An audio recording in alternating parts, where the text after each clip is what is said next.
Right, hello, welcome back to another Villa on Tour video. Today, Premier League predictions. It's only a matter, well, it's actually tomorrow. Crystal Palace versus Arsenal, Friday night. I've never been so excited to watch Crystal Palace on the telly. And then, of course, Villa on Saturday away at Bournemouth. I'm going, Simon's going as well. Simon joins me. Simon, how are we, mate? Buzzing for the new season? Yeah, absolutely, all ready. Good pre-season. Yeah, I'm ready to get going. Love it, love it. Let's get to Bournemouth. I cannot wait for that. It's going to be so good. But today, Premier League predictions. We're going to do our bottom three. We're going to do our top six. Some honourable mentions. Some teams we think we're going to do well. Some teams that are probably going to struggle this season. Just give our thoughts. And of course, this is our opinions. People watching always like to go mental at our opinions. You're not going to agree. It's very, very unlikely you're going to agree with this. So leave your comments down below. Let us know your top six. Let us know your whole list of 20 if you want to do that. So without further ado, just a quick shout out to Luke 1977. You'll be able to see that me and Simon are both sporting a bit of Luke gear. You can go over there and use the code MAX20 to get 20% off almost anything. Doesn't work on the Nathan Dorr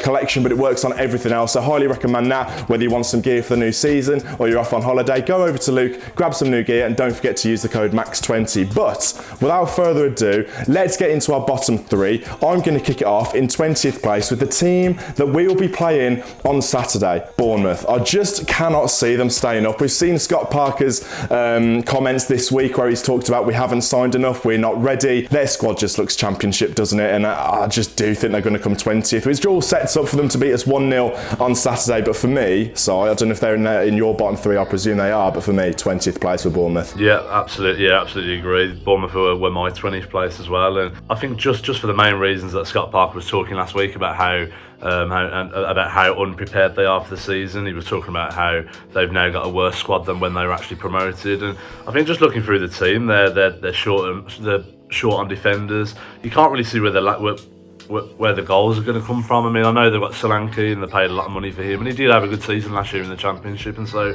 I think a lot of their hopes are pinned on him. And then their signings, they've only signed Fredericks, the right back, and then Rothwell on another free transfer, and then Tavernier from Middlesbrough, and so they haven't got a lot in, and I assume that their main business will come later in the window, but I don't think their squad is strong enough at all, and I'd totally agree. I'd have them in 20th place. So in 19th place for me, a little bit controversial. A lot of people are big fans of this side. They are probably the neutrals team, Nottingham Forest. Sorry, Forest fans, I've got them in 19th. They've made 12 plus signings, I think. Their big one is Onowidi. I've definitely butchered that. The striker from Union Berlin for 18 million quid. Dean Henderson in goal, I think, is a really good signing. I just don't think they're going to have enough fair play. What more can they do? They're going out splashing the cash, improving the team like they need to do. But for me, looking at their starting 11, I just don't think it's strong enough. I think the fans could play a massive part this season, but I don't know. I just do think they're going to come 19th, unfortunately. I'd love them to stay up. Forest fans, I do apologise. I would love them to stay up. I just can't see it. Si, who have you got in 19th place, mate? My 19th position is actually Fulham, and just the reason being, again, I think there's a few pros and cons to Fulham this season. I think they have got a little bit of experience in there in terms of players that have played in the Premier League before, so that might stand them in some good stead. But I think there is some real cons as well, though. And again, I go back to where are the goals going to come from? Obviously, we talk about Mitrovic, he absolutely bangs 35, 40 goals in the Championship, but he always struggles to sort of make that step up into the Premier League. And so a lot of their hopes will be pinned on Mitrovic, really.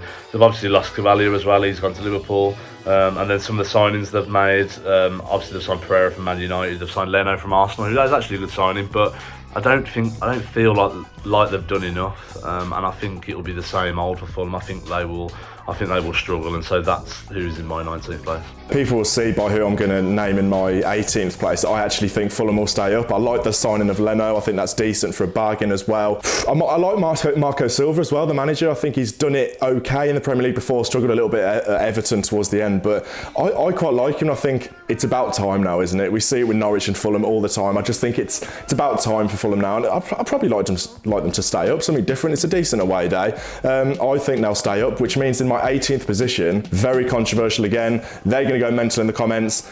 Leeds United getting relegated this season. I'm totally not convinced by Jesse Marsch. I've spoken to you about it before, Simon, off camera, about, you know, you went to go and watch Leipzig when he was there against Man City, losing 6-3, conceding a silly amount of goals, losing Calvin Phillips and Rafinha, your spine, your two best players. And yes, they've spent a lot of money, gone out, signed Aronson from Salzburg for 30 million.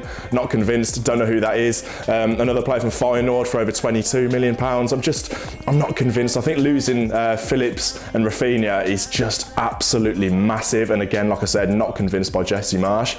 So I know you're not convinced by him as well. At Leeds United, your 18th place, or have you gone with someone else? Yeah, they are. Yeah, Leeds are in my 18th place, and yeah, I echo your thoughts. Really, I'm not convinced with Jesse Marsch.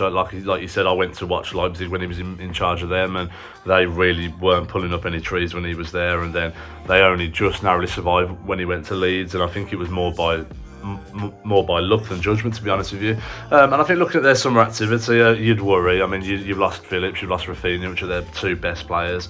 It sort of reminds me of Villa in 15-16 when we went down and we lost Benteke and Fabian Delph, our best players. And obviously they have brought some exciting sort of young talent in, if you look on paper, and some players that have done well in like these European leagues, and that's all well and good, and they might turn out to be really good players, but it's a big step up to the Premier League, and I feel like they'll have that struggling sort of settling in period. They've obviously got they rely heavily on Bamford to score the goals, and he's had a lot of injury problems as well over the last year or so. And so you look and you think again, where are Leeds' sort of goals coming from? And then I really think they are weak at the back, and I think it showed that last season. I'm not convinced that they've strengthened enough, and so I think Leeds could also be an 18. Right then, we'll move on to the top six. We're going to start from first and work our way down. For me, everyone's saying it, Man City are going to win the league. I think Haaland is an unbelievable signing. We talked about it on the way back from France side. Do we think they've actually strengthened from last season? Obviously losing Sterling, Zinchenko and Jesus. I think that is a big miss, but I think their first 11 is probably slightly better in my opinion, with Haaland and De Bruyne, Mahrez, all these unbelievable players, Alvarez as well, who they've brought in, of course. I just think it's totally easy for Man City this season. Haaland is going to be the front point of that. Do you agree? Yeah, I do. I think City will win the league. I'm not 100% sure whether they've massively strengthened. I think obviously he's an incredible signing, but then obviously Sterling's been a big player for City, and obviously he's moved on, and then Jesus has moved on. He's scored a lot of goals as well, but obviously Alvarez has come in, and obviously Fernandinho has moved out, and Calvin Phillips has come in, and so I'm not convinced they've massively improved the squad, but I think it's the signing of Haaland for me. I think if you give him the chances on the play that City strikers usually do, he'll bang in a lot of goals. And obviously they'll look towards Grealish as their sort of £100 million signing last summer, and they'll look to him to sort of step up this season in his second season there. They'll hope he starts providing a lot more assists and goals, which he was doing at Villa, and so I can't look past Man City, unfortunately. Second place, I've gone with Liverpool. I know a lot of people are saying they're not as good as they have been. For me, I agree with that. I think it's a transition season. Obviously bringing in Nunez from Benfica, decent signing. He's got a bit of stick in pre-season, but I think, it'll do well. He'll score goals, no doubt about that. Losing Mane, huge, but Diaz, world class in my opinion. I'm a big fan of Diaz, and I just think, although yes, it's a transition season for Liverpool, I just think they'll be stronger than anybody else going for that second spot. So second place for me, Liverpool. Yeah, same with me. Liverpool were in my second place. I think it'll be a strange season for Liverpool. I don't think they'll be as close to City as they have been in recent times. I think losing Mane is a big one. Obviously they've managed to keep hold of Salah, and they've got the sort of continued development of Diaz, and also Harvey Elliott, who's coming through, who's been getting some more game time for Liverpool, so I expect to see him a little bit more this season. They've obviously signed Cavalier from Fulham, who looks a good player, and then I think the Nunez thing will be really interesting, because obviously he's a big lad, he's a big target man, and it's something Liverpool haven't had for a while, so it could possibly change the way they play. But I just think overall, in terms of how strong they are in defence, in terms of how strong they are in midfield, I can't see anybody probably overtaking Liverpool into that second place this year. Third place, again, I think we'll agree on this. Tottenham, they've got a lot of praise this summer, bringing in a lot of very decent names. Richarlison for over 50 million, very good signing. Jed Spence, Perisic, Bissouma, they've just strengthened all over the place. I think Conte is a very good manager as well, big fan of them, and I think they'll probably win a trophy this season. Again, they get a lot of stick about not winning the trophy, but I think they will this season. It'll be either of the cups, in my opinion, but I just think they're always going for that fourth place, but I think just this season they'll go that one step further, go a little bit further and get that third place. I'm a big fan of Tottenham, and I think they'll have a very good season. Yeah, I've got Spurs as well in third. I just think that the vast array of goals in the team, Kane, Son, Richarlison, Kulusevski, obviously their recruitment was good in January in terms of Kulusevski and Bentancur, and they've gone that little bit further this summer, obviously with Bissouma, Perisic, etc. And I think the only thing with Spurs is why I put them in third rather than second. I think they've got a lot of goals in the team. I think going forward it looks really good. In the centre of the park it looks really strong with Bentancur, Bissouma, etc. The only concern I'd have with Spurs is at the back. I'm not convinced that they are that tight at the back. I think with Eric Dyer and Davies and stuff like that, and then even in goal with Lloris, I think Spurs they have got that little element at the back where they probably could improve. But I think Conte is a great manager, and I think Spurs will see a big improvement this season. So yeah, Spurs are third for me. Spurs have signed that Longley, haven't they, on loan from Barcelona, who I know is a centre back. I know they've got Romero as well, who's a decent centre back, but I don't think they're on anywhere near the level that Van Dijk, Matip, and all the Liverpool centre backs are on. Which, like, I agree with you, I don't think it will take them to that level to get them into second place. But for me, going into fourth position, it was actually close, to be fair, between Chelsea and Arsenal for me. But I've just gone with Chelsea. I think Arsenal have recruited really well. We'll come on to them. But for me, Chelsea get that fourth place. I think it's not ideal for them losing their sort of, I wouldn't say spine, but their two centre backs, Christensen and Rudiger. Rudiger had a great season. They've obviously lost him to Real Madrid. Recruited Koulibaly, and they're probably after another centre back. I know they're after that fella who went to Barcelona. But I don't know. Obviously losing Lukaku, that was a big saga last year. But I just think Chelsea have got a strong squad, and they'll pip Arsenal to that fourth position for me. Yeah, I just about put Chelsea in fourth as well, but I have put them there because I think it hinges on what else they do in the transfer market before the end of the window. I think Sterling is a great piece of recruitment, especially how Tuchel likes to play in his 3-4-3 sort of formation. Obviously, they signed Koulibaly at centre-half, but they've got big gaps to fill with Rudiger and Christensen moving on. It looks like they might be getting Cucurella in from Brighton, which will enhance their sort of options in that sort of wing-back position. And I think it still sounds like there's another centre-half, midfielder and a striker currently on their radar sort of thing. And so you'd think Chelsea will strengthen to the point where they are really strong, and it's why I put them in fourth, because I think if they didn't get those sort of three players I've just mentioned, I think that they would sort of be in danger of being overtaken, especially losing the likes of Lukaku, and then obviously they've got problems in midfield. Kante's always injured. Jorginho is a little bit hit and miss, and he's also getting on a little bit now. And so it'll be interesting to see with Chelsea. Obviously, they've got Conor Gallagher and stuff in and around the squad, and whether he actually gets some games. And so yeah, it'll be interesting with Chelsea. But I think they are strong, and that's why I've put them in fourth. Arsenal in fifth then for me, like I've already mentioned. I think Zinchenko and Jesus are fantastic signings for them. They really are. Zinchenko being versatile, can play left back, midfield, pretty much wherever you want. Jesus is probably that striker they've missed, obviously losing Aubameyang in the last, January. I just think Jesus is really good, and I think if he didn't quite get that game time at Man City, playing week in, week out. Yes, he played a lot of games, but probably not enough for him to get into that stride. So I think at Arsenal he'll get that, and I think they'll have a decent season, potentially win a trophy. But for me, I think the other teams are too strong, and I just think they'll miss out on that fourth place Champions League place. Yeah, I totally agree. I've got Arsenal in fifth as well. Recruitment's been good, to be fair. I think Jesus sort of guarantees you goals. I think if you have a look at a lot of Arsenal games last season, they wouldn't buy the odd goal sort of thing, and so the defence is fairly strong anyway. But I think that's what they needed, was that sort of striker, and that's what they've got in Jesus. Obviously Zinchenko's come in, who's a really top player, who's also really versatile, and that'll help Arsenal out.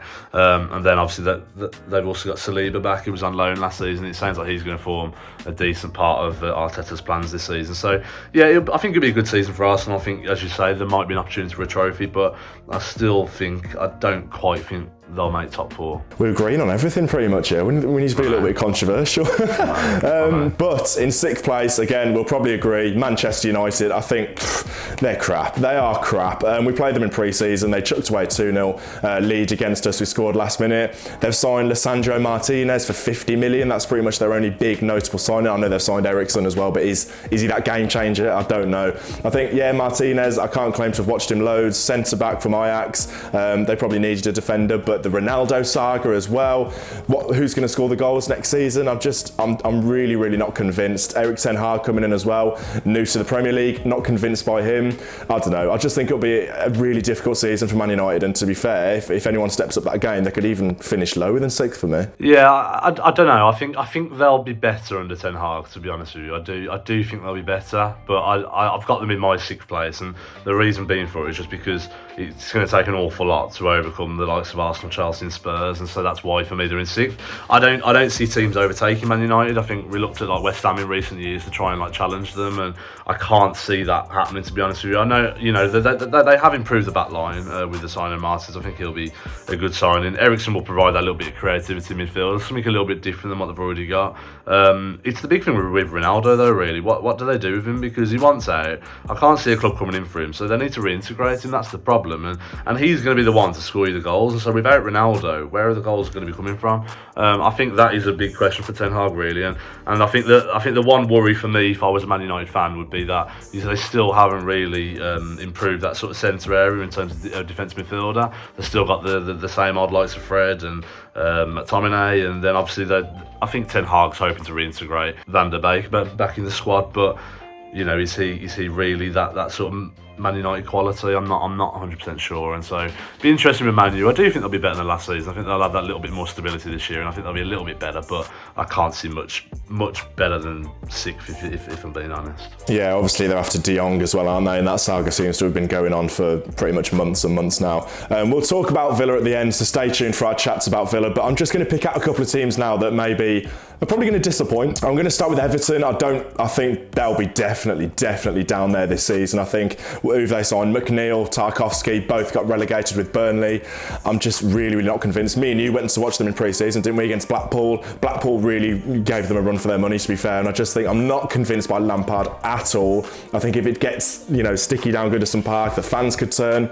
I just think it'll be really difficult again. Obviously losing Richarlison is huge as well. They almost got relegated last year and he was their best player, so without him, and they haven't really replaced him, what does that say for Everton? I really do worry about Everton. Yeah, Everton are in that sort of collection of teams that are towards the bottom of the table for me. I think when I was picking the bottom 3, it was quite difficult because I think there was Everton in there was sort of Southampton in there was all these like clubs that are in there which I think will struggle, and I think also Forest are in there for me. The reason why I didn't put Forest in my bottom 3 was because I feel like they have got a little bit of a better spine to their team compared to some of the other teams down there, and they have brought in a little bit of proven quality in terms of Lingard, in terms of Henderson in goal and stuff. I think there's a little bit more quality there, and so that's why I didn't quite put Forest in that bottom 3, but they're in and around it, and I think what you just said about Everton, I think Everton, yeah, they have got problems, as you say. Where's the goals going to come from? Richarlison has left. Dominic Calvert-Lewin's got injury problems. He's already out now for 6 weeks from now, and so I do think that they'll be down there. I think the main team to disappoint for me, though, and I think it's been on everyone's lips this summer really, has been Leicester. I think no players coming in. Schmeichel left yesterday. It sounds like they're trying to recoup money for players, and obviously Newcastle sniffing around Maddison, Chelsea are sniffing around Fofana. They had massive problems at the back last year in terms of keeping goals at the back of the net, especially from set pieces. They've got Tielemans in the last year of his contract, and then it's about the goals again. Where's the goals going to come from? You've got obviously Jamie Vardy, who's been really sort of a trusty sort of striker for them over the years, but he's obviously getting on now. And where's like the sort of replacement for him? I don't know. I think Leicester are going to struggle. I think they had their poorest season for a while last year, and I personally think it could get worse for Leicester this year, and I think they could probably end up in the sort of bottom half of the table. Yeah, I agree totally with Leicester. I think they'll struggle this season. Another team for me, Wolves. I'm not just saying it because it's Wolves, but I think they'll struggle. I think Neves could still potentially go. I'm just not convinced. I'm a fan of their manager, to be fair. I think he's a decent manager, but last year they didn't have their best year. I know they still finished above Villa, mind the gap and all of that, but I just don't think they'll have a good season, and I think they will struggle. Well, they won't be down there. I don't think they'll be in any trouble, but I think they'll be on similar sort of wavelength with Leicester, sort of trying to get into that top 10, but just falling short. So I really do think Wolves will struggle this season. Yeah, I agree. Not a lot to come on there. They signed obviously the centre half from Burnley, Collins, haven't they? And that's been about it really. They haven't done a lot else. I think it's key if they hold on to Neves. I think that will really help Wolves. Obviously, if they lose him, I'd be really concerned. I mean, it sounds like in the reports coming out the last few days, it sounds like they are actually going to keep him, which would be huge for Wolves.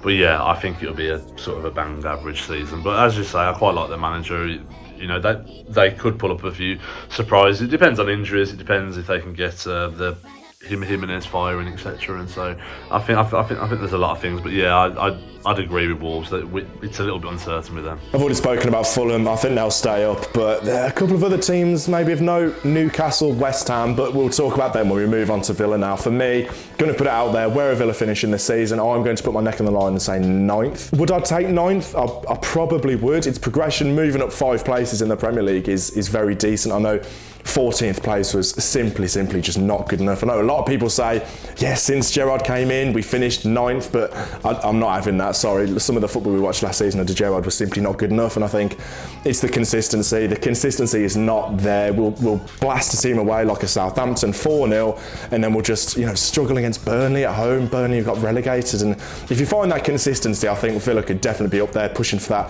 7th place. But for me, 9th place this season. More than happy with the signings. I think that was great, getting them done early, really good. Potentially with Chuck going, could we get one more in midfield? I'd love that, and I think that would be perfect for me. But I just think 9th, that's where I'm going to say Villa are finishing this season. Yeah, I think I agree. It would be 9th or 10th for me as well this season. I think for Villa, they've got to look at it and think we need to be the best of the rest, sort of thing, really. And we're fighting out against those teams like Newcastle, like a West Ham, even like a Brentford. Like Brentford, one of my surprise package teams, actually. I think that they've sort of gone under the radar a little bit. Even though they've lost Eriksen, they brought in some decent players in terms of strength in depth, because that was their big thing last year. Brentford, they had a lot of injuries and they struggled with that strength in depth, and I feel like they have improved on that, and they're still looking to bring more in. And so I think Brentford will sort of push up there this season as well. I mean, the team that might drop out of that little run in is Brighton. I think if you look at they've lost Bissouma, it looks like they're going to lose Cucurella, which you're going to lose 2 of your best players, and they haven't really they haven't really strengthened much. And so I think Brighton might drop down a bit. But I think for Villa, it's becoming the best of the rest, and that's what we need. We need to find that consistency. I think when you look on paper, if you put our team on paper against the other teams in and around us, then we've got a really strong squad, and probably the strongest out of a lot of them. But it's really up to Villa to try and solve that consistency problem that we had last season. And it's a big season for Gerrard, and it's a big season for some of the Villa players, really. If they want to really sort of kick on with their careers, the likes of Buendia, the likes of Bailey, even Ollie Watkins, players like this. It is a really big season for Villa, and yeah, I'd take 9th, if I'm being honest. I think it's tough to get in and around that sort of top 7. I think it is difficult. I'd probably take 9th in a decent cup run. I think what all Villa fans are craving is a decent cup run, and the chance at winning a trophy. It's been far too long since Villa won a trophy, and that has got to be one of Villa's primary aims for this season, because it's going to be difficult to get into that top 6 where Europe is guaranteed. And so yeah, I think for me, 9th or 10th and a decent cup run for Villa, and I'd probably take that. Yeah, 100%. A cup run, that's a route into Europe. People forget that. And if you're not good enough to overtake your Man Uniteds, Arsenals, Chelseas into those European places, win a cup. And I think, like you said, if you look at our squad on paper, compare it to the sides you expect us to be around, your West Hams, Newcastles, Brightons, Brentfords. We haven't mentioned Crystal Palace yet, who I think will have a decent season under Vieira. You probably look at our squad and say it's probably the best out of them. West Ham are probably the ones who are up there. But they've got something we haven't, and that is that consistency. They've got that midfield, that Rice, that Souček, but is that base to take them into that 7th place, that European journey. I think that's what we've been missing in the last couple of years. We haven't had that, and I think the midfield is the issue. Kamara, massive, fantastic. We've seen him in pre-season, great pre-season, but the proof's in the pudding in the Premier League. So it'll be interesting to see how he gets on. But I just think we're probably missing that one midfielder now. I think our squad is very, very good, but we're probably missing that number 8 for me, just to take us onto that level to really, really compete up there now. In terms of transfer business side, do you agree? One more, or would you be happy now going into the season with that being it? I think ideally I'd like one more. I think yeah, what you said. I think you've got Kamara, who's coming, who looks like he's going to be a really good player, but I do feel like we're probably missing that one more number 8. He's really going to push John McGinn and push Jacob Ramsey as well. And I think that's really. I know people are talking about Luis stepping forward, but I'm not. I think we've got too many players who are very similar to each other, and I feel like we need a slightly different sort of figure as a number 8, personally for me. And I think it's difficult though, because Villa have got to identify a player that is really going to improve us. There's no point in bringing in a player sort of like a Sanson who's going to sort of, he's going to be okay, he's going to be absolutely fine, but is he really going to improve us? And I think that's where Villa are going to find it difficult. I mean, I personally think Villa are probably done, if I'm being honest.